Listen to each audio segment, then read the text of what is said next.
ठीक है, माफ कर दीजिए, चलें अब। क्यों बच्चों, माफी दे दें इन्हें? हाँ कर दो। ठीक है, माफ किया।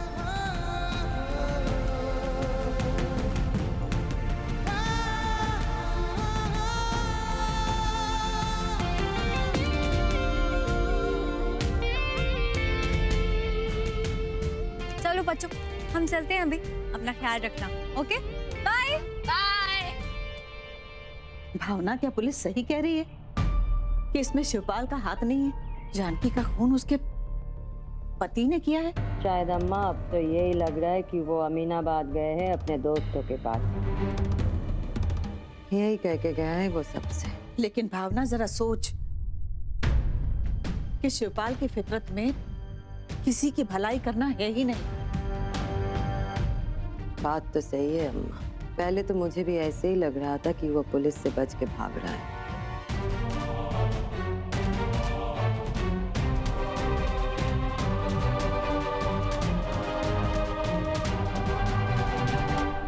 पर जैसे दिख रहा है वैसा कुछ भी नहीं।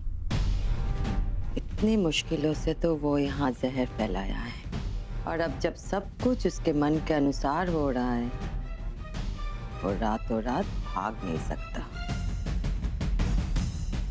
मुझे लगता है कि वो किसी गहरी साजिश रचने निकला है।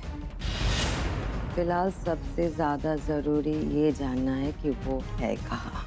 अमीनाबाद अगर नहीं गया तो कहाँ गया है? लेकिन भावना, तू ये मालूम कैसे करेगी? अम्मा, शुरुआत तो इसके कमरे से ही करनी होगी। हो सकता है वहीं से कुछ पता चले।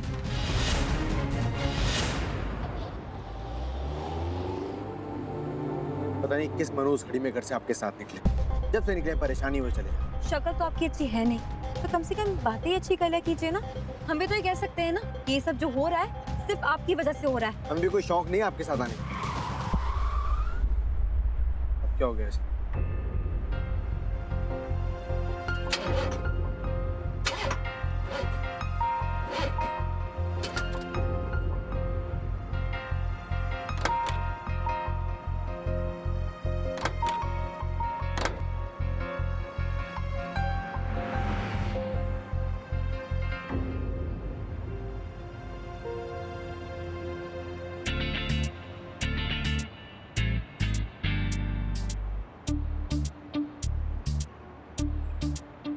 मैकेनिक है ना, आप ही तो ठीक करेंगे गाड़ी को। करिए।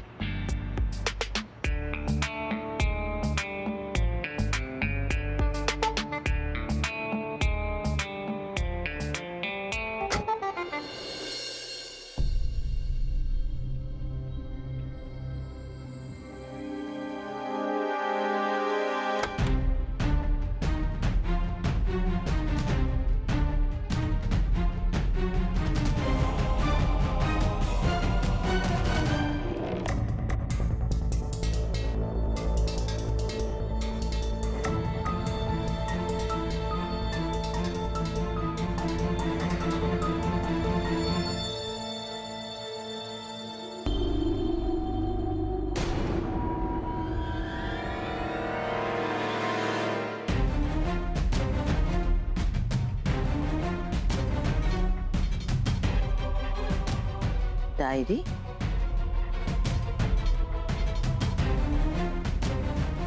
शायद इसमें ही कुछ मिल जाए।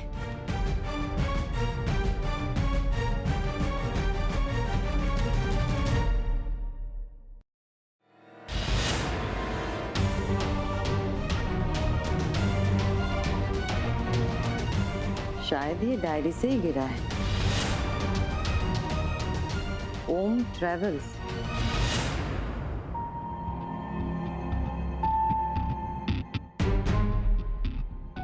जी, मैं शिवपाल जी के घर से बोल रही हूँ। उनके टिकट में कुछ बदलाव करना है। लेकिन मैम 1 घंटे पहले उनकी दिल्ली की फ्लाइट थी। शिवपाल जी ने फ्लाइट मिस कर दी क्या? दिल्ली? हेलो मैम, आप सुन रही है ना? क्या हुआ, कुछ पता चला भावना? ट्रैवल एजेंट कह रहा है शिवपाल की 1 घंटा पहले दिल्ली की फ्लाइट थी। क्या? ये जानना बहुत जरूरी है कि शिवपाल दिल्ली किस इरादे से गया है।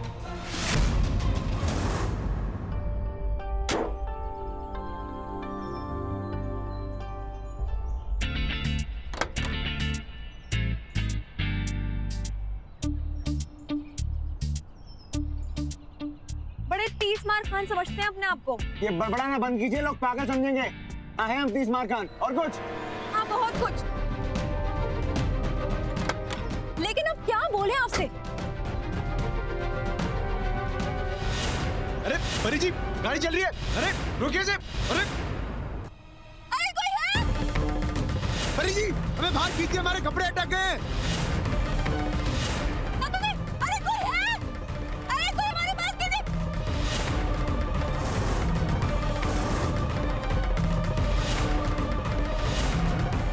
कोई है?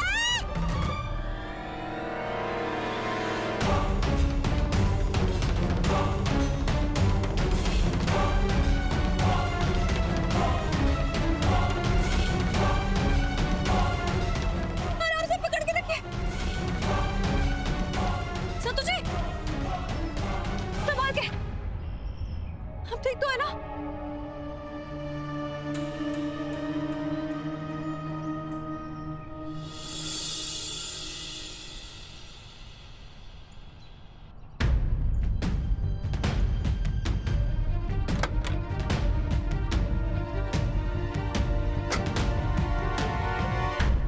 क्या जरूरत थी कार से उतरने की?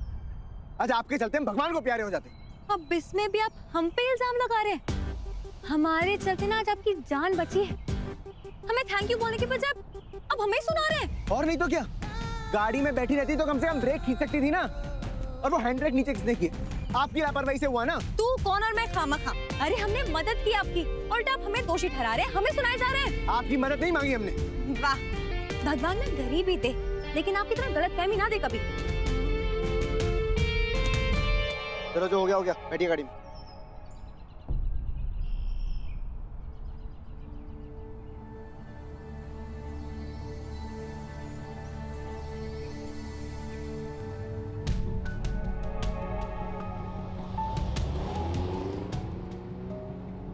ये पीछे घूम घूम के क्या देख रही है? अब वो हमें लगा कि कोई हमारा पीछा कर रहा है।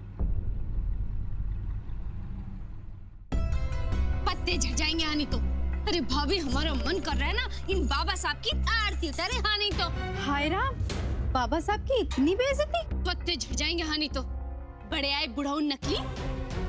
अरे बड़े धन्ना सेठ बने फिरते थे, हम सबको नकली जेवर देकर उल्लू बनाया हानि तो। हमें दे जरा। कहीं नकली गहनों की तरह ये बुढ़ो भी नकली ना हो। हाँ, सही कह रही हो भाभी। अब तो हमें भी लग रहा है कहीं माँ साहब के खिलाफ जाकर हमने बहुत बड़ी गलती तो नहीं कर दी।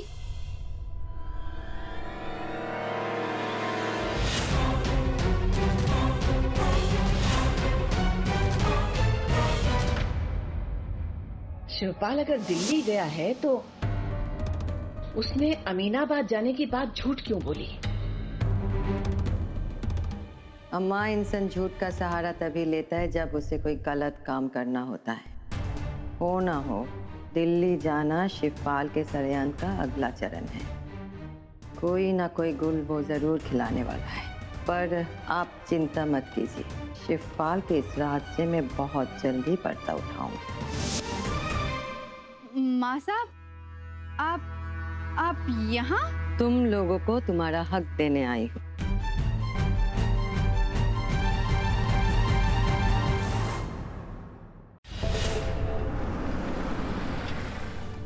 एक तो पहले से हमारा दिमाग खराब है, ऊपर से रास्ते की सिरदर्दी लग रही है। कहाँ मुड़े कहाँ जाएं कुछ समझ में नहीं आ रहा। देखिए, जब कुछ समझ में ना आए तो अपनों की बात मान लेनी चाहिए। हमें लगता है कि यहाँ से राइट लेना चाहिए हमें। अरे शराबी का पता दीजिए हमें। क्यों नहीं दे रहे कोई आपको पता? और वैसे भी आपको हमारी बात तो सुननी नहीं है ना, तो क्यों बताए? वो ढूंढिए शराबी का घर, हम नहीं देंगे आपको पता। क्या लगता है आपको? आप पता नहीं देंगी तो हम पता नहीं कर पाएंगे। देखिए आप।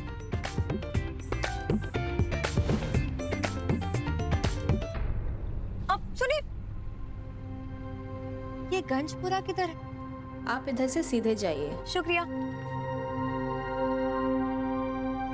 अब सही पते पे चले?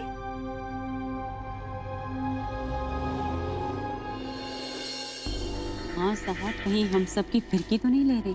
क्या ये वाकई अपनी जायदाद हम सबको बराबर हिस्से में दे रही है? लग तो ऐसे ही रहा है, बाकी पता नहीं, देखते हैं। आइए आइए वकील साहब, आइए बैठ। सारे कागजात तैयार कर लिए हैं। आपने अपना मन बना लिया है ना कि आपको ये बंटवारा करना है? जी हाँ, मैंने अपना मन बना लिया। जब बच्चे बड़े हो जाए तब उनको उनकी जिम्मेदारी सौंप देना ही अच्छा होता है। मगर ये प्रस्ताव बस एक दिन के लिए है और कागजात में तभी साइन करूंगी जब शिवपाल ये लिख के देंगे कि वो इस संपत्ति का दुरुपयोग नहीं करेंगे। नहीं माँ साहब, हम ऐसा बिल्कुल नहीं होने देंगे। हाँ, पापा साहब को तो ये लिख के देना ही पड़ेगा। क्यों? हाँ हाँ बिल्कुल। ठीक है, मेरी एक और शर्त है। शिवपाल इस बंटवारे का साक्षी यानी गवाह हो। तुम सबका पिता होने के नाते ये बंटवारा शिवपाल के सामने हो तो बेहतर है। हाँ हाँ क्यों नहीं, आप बिल्कुल फिक्र मत कीजिए, बाबा साहब आ जाएंगे, यहीं अमीनाबाद तक तो गए हैं। तो हम उनके आने का इंतजार करें।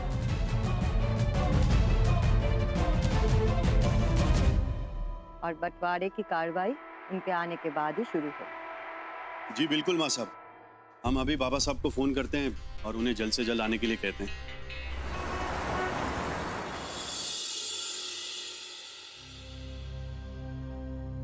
जो प्यादा हमने शराबी के गांव में तैनात किया है, अगर वो अपनी चाल में कामयाब हो गया तो रचना देवी की हो गई फिर से शह और मान।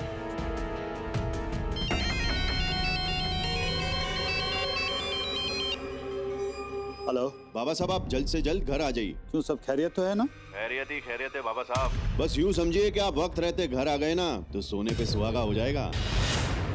वैसे अमीनाबाद से आप अभी निकलेंगे तो 2-1 घंटे में यहाँ पे आ जाएंगे, तो भूलिएगा मत, जल्द से जल्द निकलिए और आ जाइए यहाँ पे।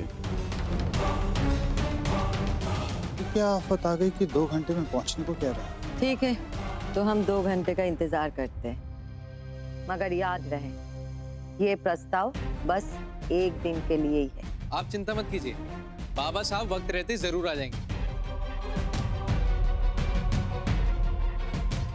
2 घंटे में तो शिवपाल तब आएगा जब वो अमीनाबाद में हो।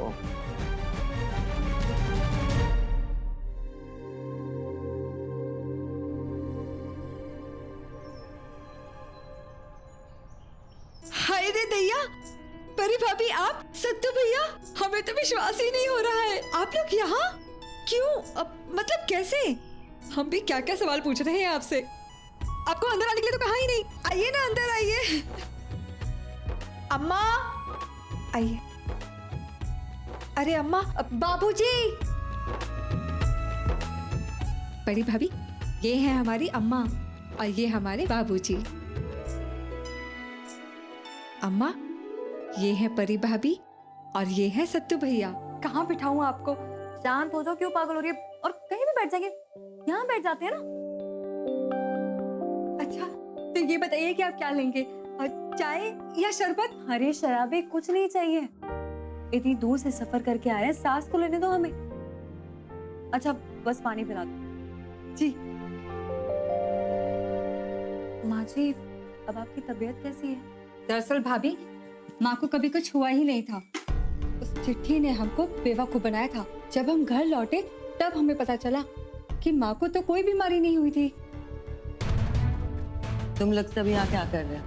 वो माँ साहब, शराबी की माँ गांव के अस्पताल में भर्ती है। पर ऐसा कोई कैसे कर सकता और क्यों?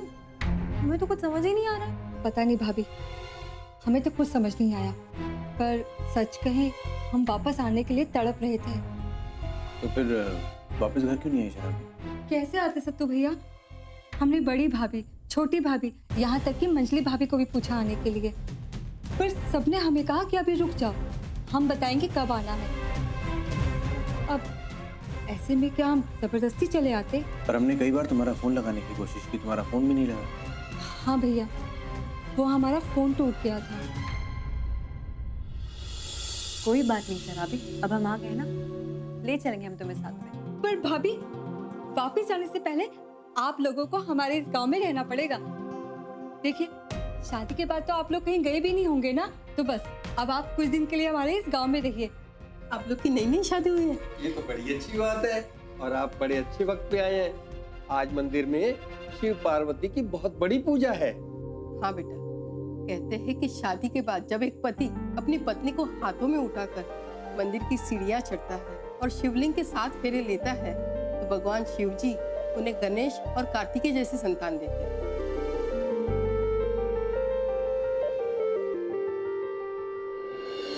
माँ जी, हम नहीं रुक पाएंगे, हमें जाना होगा, और वैसे भी हम बहुत थक चुके हैं, और सीढ़ियाँ चढ़ने की बिल्कुल भी हिम्मत नहीं है। हम फिर कभी जरूर आएंगे। देखो बेटा, जब माँ कहा है तो इस गरीब माँ का कहना भी मान लो। आइए ना भाभी, आइए भैया, आप लोग यहाँ पे आराम कीजिए और जल्दी से नहा धो लीजिए, मैं कुछ खाने का इंतजाम करती हूँ। मना नहीं कर सकती थी, जानबूझकर चुप थी ना। अरे मजा आता है रोज रोज नए नए तमाशे करने में आपको। हद करते हैं आप सत्तू जी, ऐसे कैसे मना करते थे? इतने प्यार के साथ शिव पार्वती की पूजा में शामिल होने के लिए कह रही थी वो हमसे। बड़ा ख्याल है आपको उनके प्यार का। सच क्यों नहीं कहती? ये सब कुछ हमसे नजदीकियां बढ़ाने के लिए कर रही थी ना। आप क्या चाहती हैं? आपको गोद में लेके हम सीढ़ियां चढ़े, वो भी किस रिश्ते के नाते, जिस रिश्ते में ना कोई प्यार है, ना कोई सम्मान है, ना कोई विश्वास है। फिर क्या चाहती हैं? हम शिव जी के पास जाके वहां पे पति पति होने का ढोंग करें? आपको क्यों लगता है कि हम जानबूझ के आपको इन रीति रिवाजों में धकेल रहे हैं, इस रिश्ते में बांध रहे हैं? सत्तू जी देखिए, हम सिर्फ इतना कहना चाहते हैं कि हम उनसे मना नहीं कर पाए। अगर आपको नहीं जाना है मंदिर तो मत जाइए, और वैसे भी आपके साथ मंदिर जाने में हमें कोई दिलचस्पी नहीं है।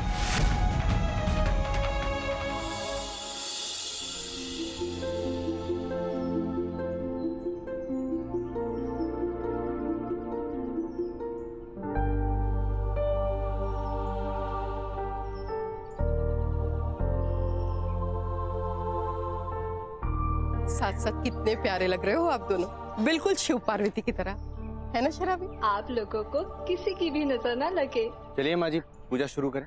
हाँ बेटा, सबसे पहले आपको परी जी को गोद में उठाकर ये मंदिर की सीढ़ियाँ चढ़नी होगी। वो हम काफी थक गए हैं बेटा, उसके बिना तो कोई मतलब ही नहीं है। सीढ़ी साथ चढ़ने का विशेष मतलब है। उसका मतलब है कि पति हर संघर्ष, हर तकलीफ में अपनी पत्नी का साथ देगा, और पत्नी भी जीवन भर बिना किसी शर्त के अपने पति पे पूरा भरोसा करेगी।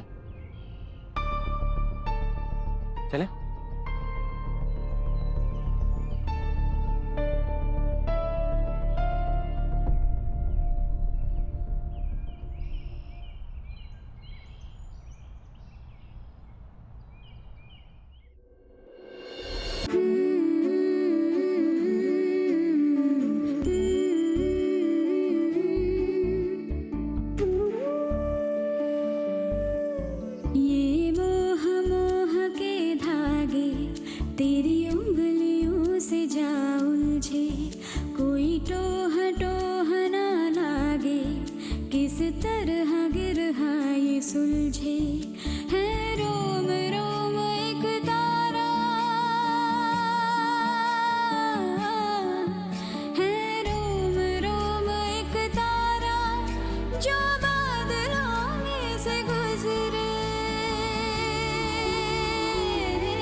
जी अब थक गए होंगे, हमें नीचे उतार दीजिए, हम यहाँ से खुद चले जाएंगे। आप हमारी वजह से परेशान मत होइए।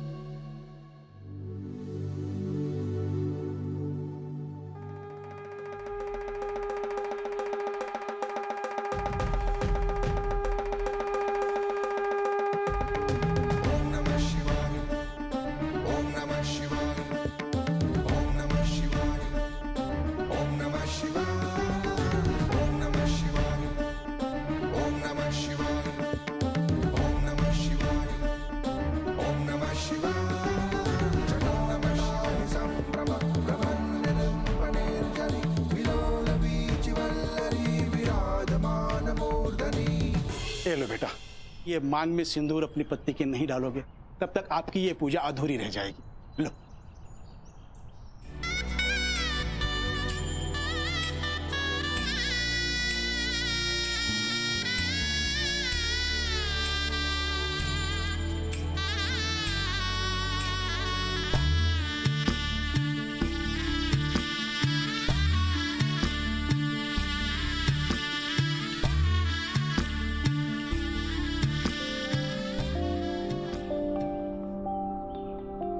चलिए हम चलते हैं, बहुत अच्छा लगा आप सबसे मिलकर। शराबी घर चलो, सारा सामान अपना पैक कर लो। जी सत्तू भैया।